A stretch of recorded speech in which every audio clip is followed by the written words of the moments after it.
Hello and welcome to seispingüinos.com Instrumentopedia, a space where we look at different instruments from around the world. What I have in my hand here is an English flageolet.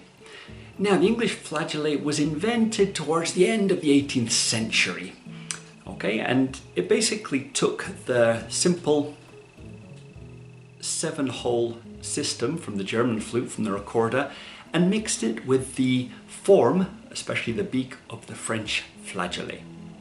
Now, the French flageolet was a complicated instrument to play. It's very versatile.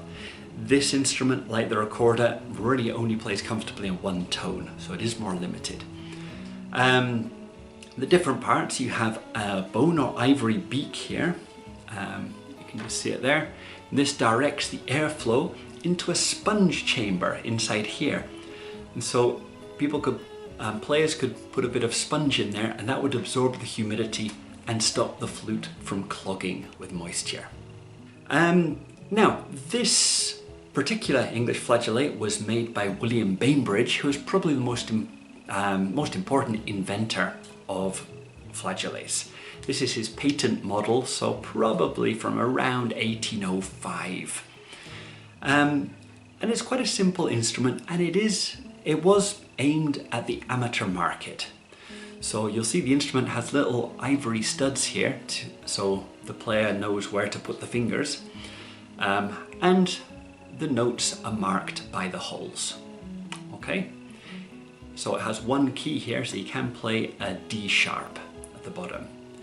Very beautiful instrument, made with a lot of care and detail in boxwood and ivory, but a simple instrument, and it was frowned down upon by serious musicians very often. So the scale of the flageolet goes a bit like this, starting with D.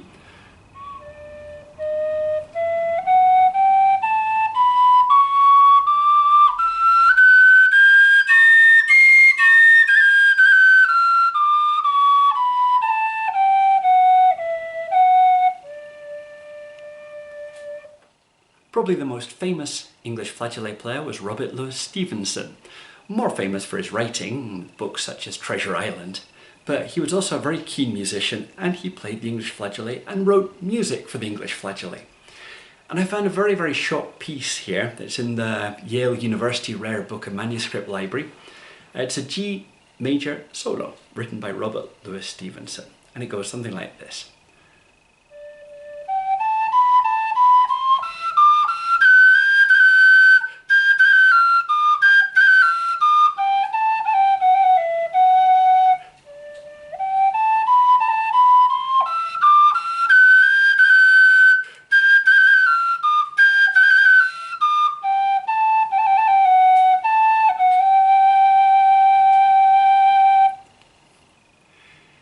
He also wrote an interesting arrangement for the traditional tune "Merrily Danced the Quaker's Wife."